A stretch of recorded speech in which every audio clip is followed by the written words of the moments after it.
Continuamos con más de Acción 10 en la mañana. Vender una propiedad no se trata solamente de establecer un precio para lograr esa venta. También hay que cumplir con una serie de requisitos. Hoy vamos a conocerlos con la doctora Waleska Bettet y por supuesto a usted siempre le invitamos a que participe a través de nuestra página de Facebook, que estamos como Canal 10 Nicaragua, y también tenemos nuestro número de WhatsApp para que ahí nos deje perfectamente cada una de sus consultas. Buenos días, doctora. Gracias por estar con nosotros siempre. Claro que sí, siempre muchísimas gracias a ustedes, ¿verdad?, por la invitación y a los televidentes. Efectivamente, como dijiste, vender no es solamente establecer un precio, hay que también proporcionarle al comprador la garantía de que ese bien está correctamente inscrito, está con toda la documentación en regla.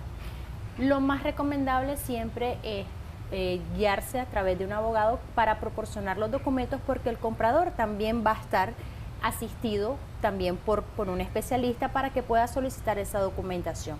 Entonces esta parte es importante que tanto comprador como vendedor lo tenga, porque así la documentación se mantiene completa. Dentro de ello es el documento, la escritura pública que te acredita, el dominio que te acredita como dueño, debidamente inscrita. Esto significa de que la propiedad se va a poder vender a un mejor precio si está inscrita. ¿Por qué? Porque ya están pagados todos los aranceles, está en regla la documentación y esto le da un plus a esta propiedad como valor.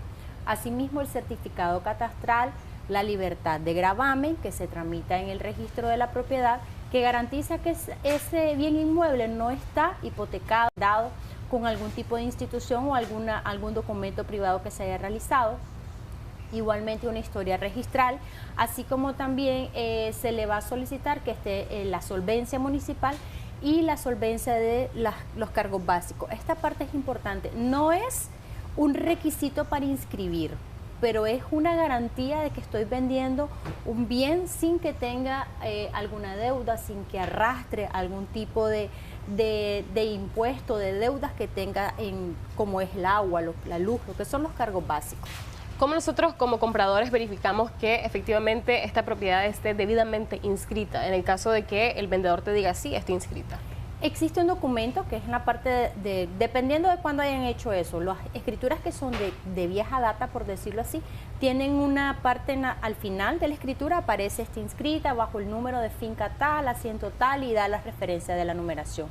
Igualmente, al solicitar el certificado relacionado, que también muchas veces se solicita, la mayoría del tiempo, aparece esta misma numeración y se constata que con esa escritura es que se realizó la inscripción de la propiedad. Pero, sin embargo, muchas veces no solicitan, ahora actualmente con la documentación, si la escritura es reciente, es un documento aparte, ya no se lo ponen en la parte final de la escritura. Entonces, una hoja que le proporciona el registro de la propiedad, que se les entrega, igualmente también solicitan el certificado relacionado y aparece la misma numeración. ¿Esto aparece en el registro de la propiedad? ¿Nosotros vamos y perfectamente lo verificamos de esa manera también? Sí, bueno, la persona que va a hacer la venta lo puede realizar de dos formas, a título personal o a través de un apoderado. No le dan información a todo el mundo, no es cualquier persona que puede llegar, buena, quiero una información, quiero tal documento, no funciona así.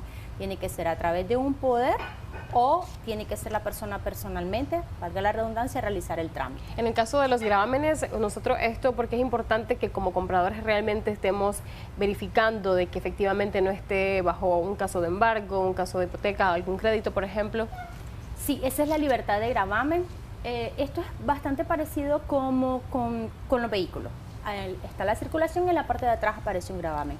Igualmente en la que es la propiedad, ¿verdad? Muchas veces lo hipotecan, ya sea para remodelación o pasa mucho con los residenciales. Al adquirir la propiedad nueva, usted perfectamente la puede enajenar a futuro, sin embargo le van a solicitar la libertad de gravamen y ya se presenta ese documento que ya está cancelada la casa, o bien si la persona es otro tipo de negociación, va a continuar el crédito o simplemente va a comprar y comprar esa deuda, lo puede realizar perfectamente. Esto se puede realizar también y se llega a un acuerdo a través de un contrato privado, pero todo es manejable si se tiene la guía de ambas partes como corresponde. En el caso de que estuviese bajo una situación de embargo, ¿qué es lo que debe hacer el comprador? ¿Realmente no debe hacer la compra o qué garantías debe darle al final el vendedor para garantizarle que sí, efectivamente puede hacer esta venta? Bueno, es que a ver, si está con un gravamen, no significa de que esté embargada en su totalidad. Puede ser que esté con un gravamen, pero va al día, está pagando bien, simplemente debe cierta cantidad de dinero en el banco y la persona va a adquirir esta propiedad y hay un saldo pendiente de capital que perfectamente se puede cancelar y obtener la libertad de gravamen. Esta es la parte importante de tener una guía o tener una asistencia letrada como corresponde, porque todo tiene en este sentido cierta solución, dependiendo del caso. Cada caso siempre va a ser puntual, eso siempre lo he dicho, no todos los casos son iguales, sin embargo, sí siempre se le busca el acomodo y buscar cómo obtener una solución. Por ejemplo, si se deben impuestos, perfectamente se puede realizar dentro de la negociación. Yo, el comprador, asumo parte de los impuestos o asumo los impuestos y eso se lo bajo a lo que es el valor de la compra, ¿verdad? El valor del bien, de la venta. Entonces, independientemente del monto que sea, vos al final como comprador definís si estás en capacidad de poderlo cubrir vos. Así se puede hacer de esa manera para poder, obviamente, realizar este proceso de compra. Sí, claro, eso es negociable. Ahora también muchas personas siempre preguntan, ¿a quién le corresponde asumir los gastos? Sí. Eso de la misma forma es negociable. La mayoría de las veces hay ciertos gastos que los asume el comprador porque es parte de su garantía. Sin embargo, el vendedor también lleva parte de ello porque, por ejemplo, los impuestos es parte del vendedor que debe de asumirlos porque es quien era el dueño de la propiedad hasta el día de la compraventa. Entonces, hasta ese día, él es el dueño, es el que debe de asumir lo que son los impuestos de la propiedad. Ahora, hay algo muy importante y es que ahora se está solicitando también lo que es la solvencia de la DGI, tanto del comprador como del vendedor. ¿Por qué del vendedor? Porque nos están deteniendo en caso de que haya alguna deuda en DGI del vendedor. Ya no es solamente el comprador al momento de inscribir que debe de estar al día, sino que también el vendedor tiene que estar al día. Y esto es muy importante porque, a ver, yo puedo comprar la propiedad el día de hoy y el vendedor está al día, el vendedor está bien, me entregó toda la documentación. ¿Qué sucede si yo no inscribo y decido inscribir en 5 años y ese vendedor ya no está al día y ya hay una deuda, ya tiene cierto atraso, ya tiene algo acumulado? Entonces a mí me van a detener como comprador esa inscripción. Esta es la importancia de poder de realizar la inscripción de forma inmediata posterior a la compra, porque si hay algún inconveniente, que es algún documento que debe de proporcionar el vendedor, estamos a tiempo de solicitarlo para poder solventarlo y poder inscribir las propiedades. Cuando vas a la DGI a hacer el pago, ¿verdad?, de estos impuestos o en lo que corresponde, ¿verdad?, a esta institución, ¿qué es lo que debes llevar vos como comprador, igualmente como vendedor? Ya, bueno, eso ya viene saliendo después de que se realizó el trámite en catastro, después de realizar el trámite en catastro que tenga el certificado catastral, entonces se lleva toda la documentación, escrituras, originales, copia, identificación del vendedor. Esto es importante. Siempre tienen que llevar la identificación del vendedor. Tiene que estar vigente, la identificación tiene que estar vigente. Lo reitero nuevamente porque hemos topado que entregan identificaciones que ya están vencidas. Entonces ahora nos están solicitando de que las identificaciones estén vigentes. Por lo tanto, es muy importante inscribir de forma inmediata.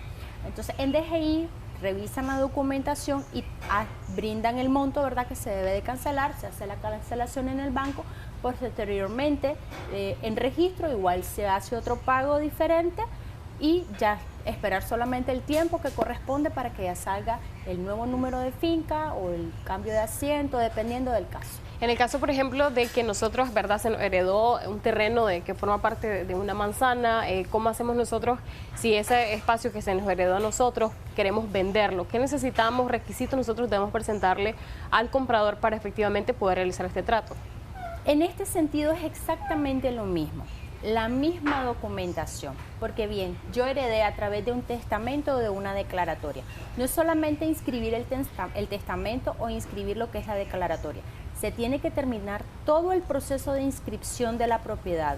Pasamos de la parte judicial en caso de ser una declaratoria de heredero y pasamos de un testamento de que se inscribe en el registro para poder tramitar todo igual en catastro, pasamos por DGI, pasamos por registro, pasamos por todo. Es una inscripción exactamente igual para que ya aparezca esta propiedad en un certificado relacionado y aparece que fue a través de un testamento o aparece que fue a través de una declaratoria de heredero y ya aparece a nombre de los herederos o de los nuevos propietarios. La misma documentación se le va a solicitar. Ahora bien, cabe mencionar que también se puede vender a través de un poder. Esto es cuando están las personas fuera del país o hay personas que no se pueden movilizar fácilmente para una firma. También se puede realizar este trámite a través de un poder especial. Por ejemplo, si yo como vendedor estoy fuera del país y quiero vender una casa, un terreno, una manzana de tierra, igualmente nosotros, y no tenemos a un familiar acá en el país, a través de un abogado, entonces precisamente se puede hacer este proceso igual. Claro que sí, en este sentido, bueno, ya cada quien, ¿verdad?, cómo lo trabaja. Sin embargo, cuando a mí me contactan, yo sí siempre pongo este servicio a la orden, ¿verdad?, que perfectamente puede hacer a través de un abogado. El documento lo envían desde el país de origen, donde esté la persona, se apostilla y ya es válido acá en Nicaragua. El documento es un poder especial, única y exclusivamente para vender esa propiedad. Esa parte es bien importante mencionarla para evitar malos entendidos. No es un poder que vaya a poder realizar la persona trámites más allá que de esa propiedad. Tenemos algunas consultas en nuestro número de WhatsApp. Dice: buenos días, una pregunta. Si alguien quiere vender una casa pero la vende la tía de la dueña, ¿la puede vender ya que esta está muerta? No, la tía de la dueña no. Tiene que hacer una declaratoria de heredera para que ella pueda convertirse en la nueva propietaria y poder así vender la propiedad. Acá preguntan también, dice que su suegra heredó de boca, por así decirlo, dice 2 manzanas de tierra y tiene todos los documentos. ¿Cómo puede hacer para ponerla a su nombre y así mismo poder proceder a hacer una venta? Bueno, yo sé que es algo que lo practican muchas veces y es decirle: esto es tuyo, te lo dejo a vos, pero no funciona así. Hay que realizar una declaratoria de heredero en caso de que la persona ya ha fallecido, o si en caso realmente quiere dejarle algo a alguien, hacer un testamento, o bien si quiere dárselo antes de que pase eso, entonces perfectamente puede ser a través de una donación. Pero lamentablemente una declaración de boca no es un documento, no es algo que es realmente válido para poder decir esto es mío. Perfecto, tenemos otras consultas por acá. Buen día, saludos para usted también, gracias por sintonizarnos. Dice: mi propiedad está a nombre de mi esposa y a mi nombre y no la he inscrito. ¿Cómo hago para inscribirla solamente a nombre de mi esposa de una sola vez? Para sacar un avalúo catastral, dice que pregunta que si hay alguna tabla de lo que se tiene que pagar. Sí, existe una tabla de los aranceles en cuanto a DGI, sin embargo es algo que yo siempre recomiendo que se espere que se llegue allá para que ellos lo tasen. En primera instancia. Segundo, si él lo que desea es que esa propiedad quede solamente a nombre de la señora, entonces perfectamente puede donar su 50% de dicha propiedad y así realizar lo que es la inscripción posteriormente. Si es factible, sí se puede realizar, solamente que hay que tomar los canales que corresponden.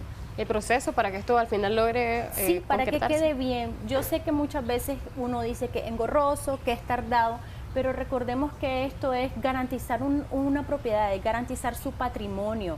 Sí puede ser tardado, sí puede ser, lo pueden ver inicialmente como un gasto, pero créanme que es una inversión para tener una garantía de ese bien que usted compró. Tenemos acá otra pregunta. Buenos días, mi mamá murió hace un año, la alcaldía le dio un terreno al descuento, no dejó poder. Quiere saber qué puede hacer porque no sabe si todavía le pueden quitárselo o cuál es el procedimiento a seguir en este caso, si no está pues a nombre de él, no sé si hay un testamento. Sí, tenemos que ver documentos, hay que ver qué documentación tiene de la mamá, igualmente tiene que ver lo que le dieron en la institución, cómo está esa propiedad, si realmente la logró terminar de inscribir, si no la terminó de inscribir. Dice creo que no la inscribió, sin embargo pues habría que ver la documentación, abocarse a las instituciones para buscar cómo acomodar eso y pues lo recomendable es buscar siempre a alguien que los pueda guiar en este sentido. Tenemos acá una persona que nos escribe desde Matagalpa. Saludos para toda la gente que nos sintoniza en ese punto del país y yo sé que el resto también del territorio nacional. Dice: mi hermano compró una propiedad en el 2011 y no la inscribió. Hemos ido a la alcaldía a hacer las gestiones y dicen que está en litigio y no puede inscribirla. El señor que vendió ya ha vendido a otras personas la misma propiedad, pero resulta que los familiares están reclamando este terreno, esta propiedad. Quiere saber qué es lo que tienen que hacer en este caso. Bueno, con el poquito de información que nos mandó, logro entender de que seguramente hay una declaratoria heredera que están realizando los familiares. Es como un reclamo, está diciendo ella. Exacto. Entonces, seguro al momento de tratar de inscribir hay una suspensión y debe de decir de que está en litigio, de que la están reclamando otras personas. Entonces, si él tiene una documentación como corresponde, es abocarse a través de la vía judicial para demostrar que a él le vendieron en su momento. Ahora bien, es su tío. Sí, creo que sí. Su tío. Entonces, pero para poder reclamar esa parte, yo tengo que ser heredero de esa persona. Entonces, tengo que hacer una declaratoria de heredero para yo poder reclamar un bien de aquel familiar que ya no está y poder incorporarme en caso de un proceso judicial. Pero al final, ¿qué pasaría? ¿Se le podría regresar la propiedad, aunque que ya se le vendió, ¿verdad?, a esta persona, pero ahora hay otras que están reclamando, o se le regresa el dinero? ¿Qué pasa ahí al final cuando se concluya? ¿Qué podría pasar? Tendríamos que ver si realmente fue una venta de 2011, le estoy comprendiendo, pero para el que le compró en 2011 ya no se encuentra, hay que ver documentación, se tiene que también adherir al proceso judicial, demostrar que... Escrituras viejas, ahora las escrituras nuevas las tenemos nosotros los hermanos, pero según mi cuñado, él es el dueño. Según su cuñado. Es el dueño. Bueno, recordemos que hemos hablado de la declaratoria de heredero. Si la persona falleció, los herederos son siempre los hijos. En caso de haber un cónyuge, se le respeta lo que es la cuarta marital. Tienen que hacer una declaratoria de heredero para poder decir esto es de X, Y, Z persona. Si no existe una declaratoria de heredero, nadie puede vender, nadie puede hipotecar. Los poderes pierden, porque eso es algo que siempre me preguntan, los poderes pierden validez al momento que la persona que lo otorgó ya falleció. Entonces, si no hay una declaratoria de heredero, nadie puede autonombrarse dueño ni vender dicha propiedad, a menos que esté declarado a través de un proceso judicial. Entonces, igualmente tienen que seguir, ¿verdad?, con este paso a paso en cuanto a lo que refiere a la ley. Tenemos acá otras consultas también. Dice: buenos días, bendiciones. Tengo un terreno a mi nombre y ya tengo solvencia, y mi papá lo vendió sin mi permiso. ¿Qué puedo hacer? La persona que compró ya construyó una casa. ¿A nombre de quién habrá estado la solvencia? Hay que partir de ahí. Ok, pero acá nos dice que la solvencia, bueno, ya está la solvencia, el terreno está a su nombre. ¿Cuál es la diferencia en ese caso? Si estaba a su nombre, hay que ver con qué documento el papá vendió. Hemos hablado también de vender propiedades que no están a mi nombre, de vender algo que no realmente yo no demuestro, y caemos en un delito penal. Entonces, en una falta penal, y lo recomendable es solicitar a la otra persona a través de qué documento le vendió, cómo fue que le vendió, el abogado que realizó esto, y poder tratar de recuperar esa propiedad. Sin embargo, hay que hacer un poquito de investigación con la documentación. Pero vos como dueño, y si la propiedad está a tu nombre, ¿verdad?, y está solvente, y esta otra persona vino y construyó y realmente vos no autorizaste esta venta, ¿qué pasaría al final de este proceso? ¿Realmente podría regresársele esta propiedad? ¿Qué es lo que tendría que hacer? Porque también ahí hay que ver la parte de la persona que invirtió ya en ese terreno, porque dice que ya construyó. Entonces ahí, ¿cómo quedaría la otra persona que compró? Esa es parte de la investigación. Hay que ver si la persona que compró estaba consciente que estaba comprando algo que realmente no era del que se está autonombrando propietario, o si realmente fue engañado.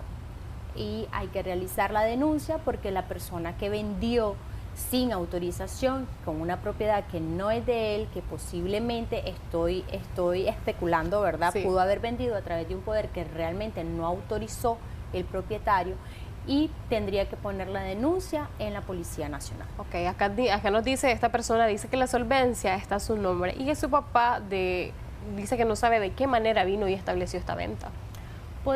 Como primera instancia, podría conversar con el propietario actual, y que si le puede brindar una copia de la compraventa. Y ahí podemos partir con qué documento fue que le vendió, porque el abogado tuvo que haber hecho referencia con el dominio y con qué documento demostró el dominio de esta persona, o si fue a través de un poder. Tendríamos que ver documentos que le pida, que le solicite una copia al que compró, y partiendo de ahí podemos ver qué se hace. Y en estos casos, cuando se comprueba que sí hubo una venta sin autorización del dueño, ¿verdad?, que tiene inscrito su propiedad, que igualmente tiene la solvencia a su nombre, ¿qué pasa al final? ¿Qué podría pasar? ¿Realmente las autoridades regresan a la propiedad, verdad? Hablando del terreno, igualmente, ¿qué pasa con el dinero que se invirtió en la construcción también para el comprador? Sí, ahí quiero ser bien puntual. Y es un proceso, no es de la noche a la mañana, no es como que yo voy a llegar y la policía se va a movilizar, no. Es un proceso de investigación. ¿Qué pasó con ese documento? ¿Cómo vendió? Hace la investigación que corresponden, que si el notario tuvo a la vista, porque nosotros los notarios ponemos tuve a la vista el documento tal, con lo que demuestra el dominio de la propiedad XYZ. Y posteriormente la persona que compró es la persona que se va a defender y decir cómo fue que sucedieron los hechos del lado de él, ¿verdad? Entonces es una investigación y es un proceso. Posteriormente se lleva a la vía judicial y cae una resolución. Es una investigación. Sí. Pero en primera instancia debe ir a la Policía Nacional a establecer su denuncia. Así es. Tenemos acá otra consulta. Buenos días. ¿Qué pasa cuando el dueño muere y no se cambia de dueño en tiempo y forma? Nosotros, sus hijos, dice, lo tenemos, pero no hemos cambiado de dueño. Ya su fallecimiento fue hace muchísimos años. Queremos saber cómo podemos hacer. Es una declaratoria de heredero. Hay que demostrar desde el inicio quién fue el propietario y que ese propietario, que estoy entendiendo que es el papá, que no hizo el cambio de dueño en su momento, ahora ellos son los herederos de ese bien y posteriormente en la declaratoria de herederos solicitar que se inscriba ese documento, esa propiedad a favor de ellos. Entonces es un proceso de una declaratoria de heredero un poco tardado porque ya fallecieron las personas, sin embargo es factible y se puede realizar de cualquier manera. En nuestra página de Facebook nos preguntan, dice que acerca del contrato de compra y venta sin inscribir desde hace 20 años y dice que ya falleció el vendedor. En ese caso, ¿cómo procede? También nos preguntan, buen día, si por X o Y motivo se me perdió la escritura de la casa y que es de estas de que se dé el gobierno, ¿cómo se hace para reponerla en el registro de la propiedad al momento que nosotros querramos quizá establecer una venta? Bueno, con la primera que no había inscrito, pues es recopilar la documentación correspondiente, solvencia de la alcaldía, toda la documentación, el certificado catastral y posteriormente realizar lo que son los pagos que corresponden en DGI y registro para poder inscribirse. Ahora bien, con la otra persona que le dieron un documento, dice que de la PGJ. Sí, decide el gobierno que una escritura, quiere saber cómo reponerla. Si es una escritura pública, entonces, y ya estaba inscrita, puede ir a solicitar un certificado relacionado en el registro de la propiedad. Es algo muy importante. Si usted inscribe, en el registro aparece el número de escritura, va a aparecer la fecha, la hora, el notario y va a aparecer toda la información de su escritura pública con la que usted se hizo dueño. Y con esa información se puede solicitar un segundo testimonio al notario que realizó la escritura. Si no está inscrita, tiene que recordar de alguna forma o tiene que buscar alguna copia de esa escritura para poder solicitar un segundo testimonio. Entonces, esta es la importancia de inscribir a tiempo lo que son las propiedades. Tenemos acá otra consulta. Dice que a esta persona no le aceptaron una declaratoria porque dice que su cédula, el apellido Torres, está con Z y en la partida de nacimiento, certificado de nacimiento, aparece con S. Imagino que esto puede ser una dificultad que podría ocurrir. ¿Cómo haces vos para poder hacer esa verificación y que efectivamente puedas proseguir, verdad? Ok, recordemos que tiene que coincidir identificación, lo que es la cédula, ¿verdad?, nicaragüense. Ese es el documento válido acá en Nicaragua, cédula de identidad. Tiene que coincidir con el certificado de defunción, que tiene que coincidir a su vez con el nombre del papá o de la mamá que aparece en el certificado de nacimiento de quien se vaya a declarar heredero. Si hay algún tipo de incongruencia en lo que son los apellidos, en este sentido se hace un proceso adicional que lo más recomendable es que sea acompañado de un abogado para poder hacer ese tipo de corrección con estas personas. Cuando hay una incongruencia, ya sea con un nombre, con un apellido, ya sea por una letra, porque sí te detienen lo que son las declaratorias y hay que hacer un proceso adicional. Sus últimas recomendaciones para las personas, ¿verdad?, que van a establecer este proceso de compra de una propiedad. Compra o venta, la documentación, la recomendación siempre es que esté al día, que esté inscrito. Esta parte es muy importante porque le va a evitar problemas a futuro. En caso de alguna pérdida de algún tipo de documentación, es más fácil recuperar documentos si está inscrito como corresponde. Además, mantener al día lo que son los impuestos es de suma importancia para que usted pueda vender esa propiedad a un mejor valor y poder obtener una mayor ganancia en ese sentido. Muchísimas gracias, doctora Waleska Beteta, por esas recomendaciones y esas respuestas a varias consultas que realizaron a través de nuestras redes sociales. En pantalla está su contacto telefónico. Si usted tiene un caso en particular y quiere llegar a fondo, ¿verdad?, para poder resolverlo perfectamente, ella lo puede hacer. Nosotros así hacemos un corte comercial, ya regresamos.